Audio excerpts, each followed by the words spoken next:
A philosophy professor of great stature has finally written a truthful book about the fall of University of Cape Town. South African universities are no longer centers of critical thought and disciplined inquiry. They have become ideological, battlegrounds where the loudest voices, often those of anti-intellectual radicals, dictate the terms of academic engagement. At the heart of this crisis is a dangerous movement, a rage against scholarship, and a rebellion against the very foundations of intellectual rigor. The fall of South African universities is no longer just a matter of concern.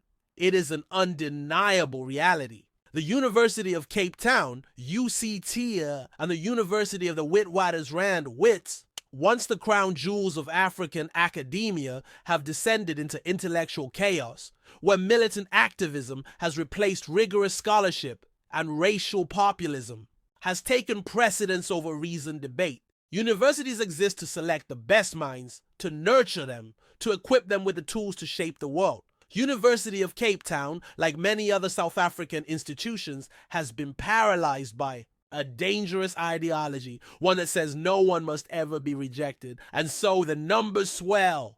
The lecture halls, once filled with academic rigor, are now overrun by those who refuse to accept rejection and who demand accommodation, regardless of whether space exists or not. The image of students sleeping in lecture halls is not just an embarrassment, it is an indictment of a wider South African system that has abandoned reason over destructive communistic ideologies. Now picture this: a lecturer walks into a hall for an early morning lecture. Instead of being greeted by students eager to learn, he finds them half asleep, their bodies still curled under makeshift blankets, and the stench smell of overnight bodies and damp clothes hanging in the air. This is the smell of failure, the failure of leadership, the failure of governance, the failure of a country that refuses to separate education from politics, logic from populism, and discipline from entitlement. A university is not a social welfare center. It is not a shelter for those who refuse to go home. It is not a place where people can demand resources that do not exist simply because they believe they're entitled to them. But this is what South African universities are becoming, places where merit is no longer the measure, where reality is ignored in favor of an ideological fantasy that says everyone must be accommodated, even when it is physically impossible. The result: chaos, disorder, collapse. The image of UCT turned into a squatter camp should haunt every South African who believes in education. It is an image that represents not just the death of one university's prestige, but the death of the country's academic ambition,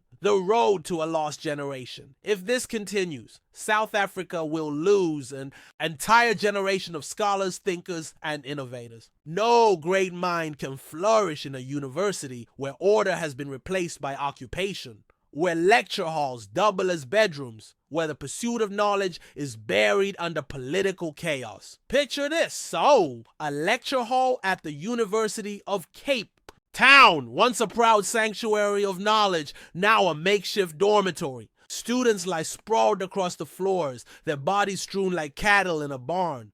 The cold, hard surfaces of wooden desks and tiled floors serve as their beds. The air is thick with the smell of unwashed clothes and desperation.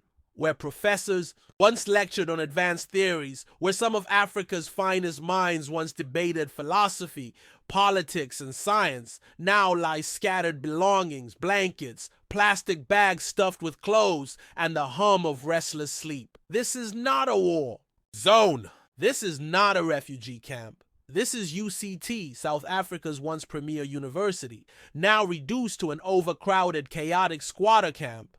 UCT's decline was starkly documented by David Benatar in The Fall of the University of Cape Town, detailing how an institution once dedicated to knowledge succumbed to mob rule.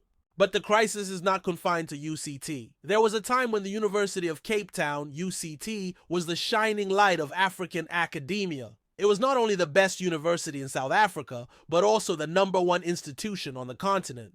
Its graduates went on to shape industries, lead governments, and contribute to global knowledge in ways that gave South Africans immense pride. Today, that prestige is rapidly fading. And nothing captures the grotesque fall of UCT more than the sight of students sleeping in lecture halls, turning what was once a proud academic institution into something resembling a squatter camp. This is not a crisis caused by financial constraints alone. It is the logical conclusion of an ideology that refuses to accept reality. An ideology that preaches that all must be accommodated, regardless of merit, regardless of infrastructure, regardless of the fundamental purpose of a university. The image of UCT as a squatter camp is not just a moment of embarrassment, it is a symbol of intellectual and institutional decay. And so we move on from Cape Town to Johannesburg. Wits also faced relentless pressure from student militants who rejected the principles of disciplined learning and scholarly debate. What we have witnessed at Wits is not simply student activism, it is a rejection of hard-nosed scholarship. The idea that learning requires struggle, that intellectual achievement demands effort, has been discarded. Instead, we now have a generation that sees education not as an endeavor requiring discipline, but as a battlefield where grievances must be avenged, where historical narratives take precedence over hard-won knowledge. When students no longer seek education but demand revolution, universities stop being places of learning and become theaters of ideological performance. It is a systemic collapse, one that even former Wits Vice-Chancellor Adam Habib was forced to acknowledge in his book Rage and Rebellion on campus. Let me quickly go back to University of Cape Town. It is there you see the rage and how it caused someone's life. The tragedy of Professor Bongani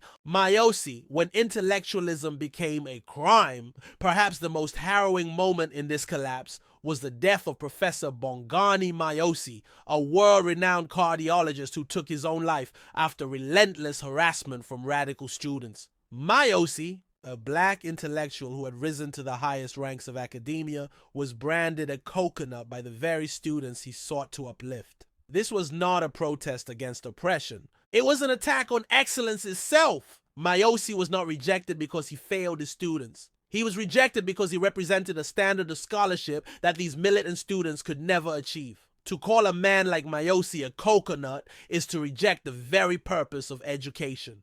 It is to say that intellect, discipline, and achievement are irrelevant, that all that matters is racial and ideological allegiance. It is an admission that these students were never interested in learning, only in destruction. Protests at universities are not new, nor are they inherently harmful. But the difference between past student movements and today's ideological mobs is the abandonment of knowledge as a guiding principle. The student movements of the past were led by individuals who understood the importance of education. They fought for the right to learn. They understood that true empowerment came from intellectual achievement, from proving oneself through skill and knowledge. Today's militants, however, reject that foundation entirely. They are not rebelling against oppression. They are rebelling against scholarship. They do not want to master knowledge. They want to dismantle it. They see academic rigor as a form of oppression and intellectual achievement as a betrayal of their political cause. This is the fundamental difference between true revolutionaries and ideological vandals. A revolutionary builds something greater than what existed before. A vandal merely destroys. The cost of surrendering to anti-intellectualism. The consequences of this intellectual decay are already evident. South African universities are slipping in global rankings. Professors are leaving or disengaging from serious scholarship. Instead of producing world-class minds, these institutions are breeding ideological radicals who have no skills beyond protest. This is the beginning of the end for South African academia. If a country allows its best universities to collapse into ideological chaos, the consequences will be generational. Without centers of excellence, the next leaders, scientists, and thinkers will not emerge. The loss of intellectual rigor today ensures a future of mediocrity, where positions of influence are not held by the best minds, but by those who scream the loudest. The intellectual decay of South Africa. How racial sentiment is poisoning public discourse. South Africa has long prided itself on its ability to hold complex discussions about race, identity, and history. Given the country's painful past and its continued struggle with inequality, These debates are expected, necessary, and often productive, but a disturbing trend has emerged in public discourse, including among South Africa's so-called intellectual elite, a tendency to prioritize racial sentiment over reason, principle, and logic. This is not merely a cultural irritation. It is a serious intellectual and political crisis that ranks among the most dangerous toxins ravaging South Africa's democratic fabric. This pathology manifests in the way many South Africans across all levels of education approach morale and political issues. Instead of adopting a principled position based on merit, justice, and rational thought, they fall back on racial expediency, tribal affiliations, or religious bias. The problem is national. When a country's public discourse becomes dominated by race-based reasoning rather than intellectual rigor, it risks collapsing into a form of collective irrationality that ultimately undermines governance, policy-making, and social cohesion. Jantlope, a case study in racial expediency. One of the most glaring examples of this problem is the argument put forward by Judge Jantlope, a Cambridge-educated legal mind, regarding the removal of Roman Dutch law in favor of what he calls African law. At face value, the discussion of legal systems evolving to reflect African realities is an important one. But what is deeply troubling is the reasoning behind Lope's stance. His argument is not that Roman Dutch law is ineffective or unjust, but rather that it is Roman and Dutch, in other words, foreign. His position is not rooted in legal philosophy, pragmatism, or a search for justice. It is an ethnic argument masquerading as intellectual critique. This is a textbook example of racial sentiment being elevated above reason. It is an argument that has nothing to do with whether the law serves the people well, but rather with an emotional rejection of anything perceived as non-African. Ironically, the tools of legal reasoning and argumentation that Lope himself uses are inherited from the very system he seeks to reject. This contradiction is lost on those who applaud such racialized rhetoric, and therein lies the deeper crisis. Even among the so-called intelligentsia, logic and rationality are increasingly being sacrificed on the altar of racial and ethnic populism. The dangerous normalization of racial thinking one would expect that in a nation with South Africa's history, its intellectual class, academics, jurists, journalists, and policymakers would champion nuance, critical thought, and universal principles of justice. Instead, a significant portion of this group has succumbed to the same lazy racial reasoning that dominates populist political discourse. When uneducated citizens resort to racial sentiments to judge an issue, one can attribute it to a lack of education. But when intellectuals who should know better do the same, it signals an intellectual collapse. This is not just about law or governance. It is about a general intellectual dishonesty that has become endemic in South African public debate. When someone is confronted with a moral or policy question, their first instinct should be to ask, what is right? What is just? What is true? Instead, the reflex in South Africa has become, what does this mean for my race, my tribe, my ethnic identity? This is a descent into collective irrationality. The implications for South Africa's future, the prioritization of race over reason, is a formula for national failure. When policy decisions are driven by racial considerations rather than effectiveness, the country suffers. When legal reasoning is guided by a desire to undo anything deemed colonial rather than by whether it serves justice, the legal system suffers. When intellectuals fail to elevate discourse beyond racial populism, the entire intellectual tradition of the country suffers. South Africa is at a crossroads. It can choose to build a nation based on excellence, merit, justice, and rational thought, or it can allow racial sentiment to dictate its future, ensuring that even its brightest minds contribute to its decline rather than its progress. If you want a glimpse of the fall of South Africa, look no further than this: the increasing dominance of racial sentiment over reason, principle, and truth. It is not only an intellectual tragedy, but a national one. Chapter 3.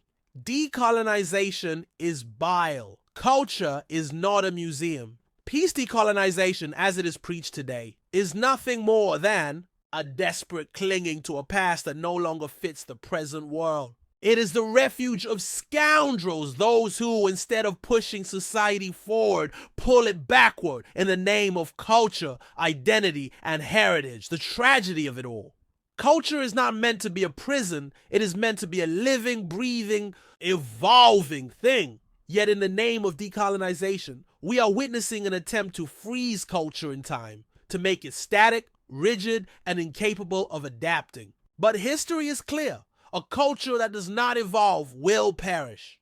Culture is not an excuse for stagnation. Throughout history, human beings have survived and thrived because they adapted. The cultures of ancient civilizations evolved as they encountered new knowledge. The Renaissance transformed Europe by rejecting outdated medieval thinking and embracing new discoveries. The scientific revolution crushed cultural dogma and replaced it with reason, logic, and inquiry. But in South Africa, instead of embracing this natural evolution of human societies, decolonization activists demand that we return to an outdated past. They say we must reject Western science because it's colonial, even though it has extended human life expectancy. From halls of learning to political rally grounds, the death of the academic atmosphere in South African universities are supposed to be sanctuaries of knowledge, centers of rigorous inquiry, and places where ideas are debated with reason and evidence. But in South Africa, these ideals are vanishing.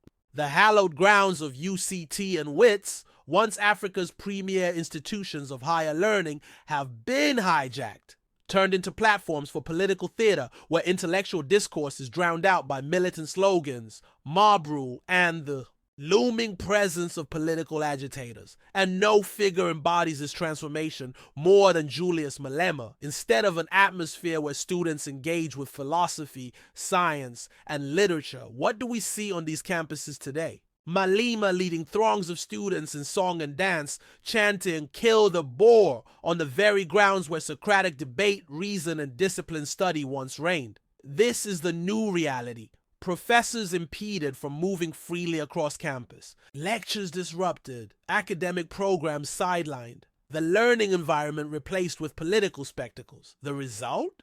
The academic breeze has been erased, suffocated under the militant political atmosphere, turning universities into political battlegrounds now. Imagine this scene. A professor walks toward a lecture hall, prepared to deliver a course on constitutional law or medical science. But instead of students waiting attentively, he finds the entrance blocked by a sea of red berets, their fists raised, their chants deafening. The professor, carrying books, is out of place in this new university environment. A place where the loudest voice, not the strongest argument, wins. Instead of classrooms filled with eager learners, the courtyards and lecture halls have become political arenas. The chanting, the fists in the air, the marches, these are no longer rare disturbances. They are frequent, expected, and even encouraged by weak university administrations. What does this mean for learning? It means that scholarship is no longer the priority. It means that students are not being trained to think critically,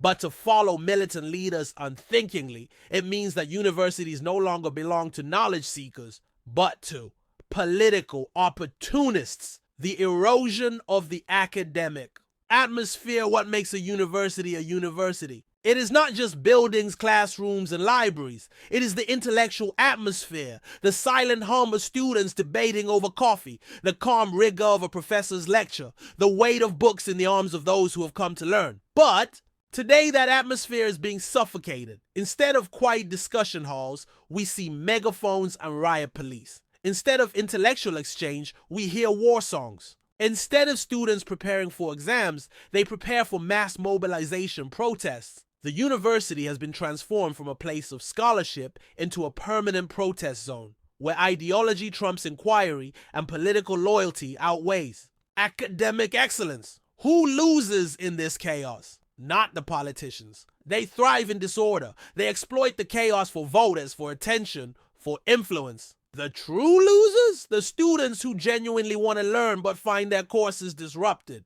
The professors whose decades of expertise are rendered useless in the face of chanting mobs. The parents who sacrifice to send their children to study only to see them become foot soldiers in a political movement. When a campus becomes a political battleground instead of a place of learning, everyone who values education loses. The choice for South African universities. South African universities stand at a crossroads. They can reclaim their intellectual identity, or they can continue down this path toward complete ideological capture. The solution is simple, but it requires courage. University administrators must take back control and restore academic integrity. Professors must not be afraid to assert their role as intellectual leaders, not as political followers. Students must reject the easy path of militant slogans and instead embrace the difficult but rewarding journey of true academic excellence. If this does not happen, then the fate of UCT and Wits is already sealed.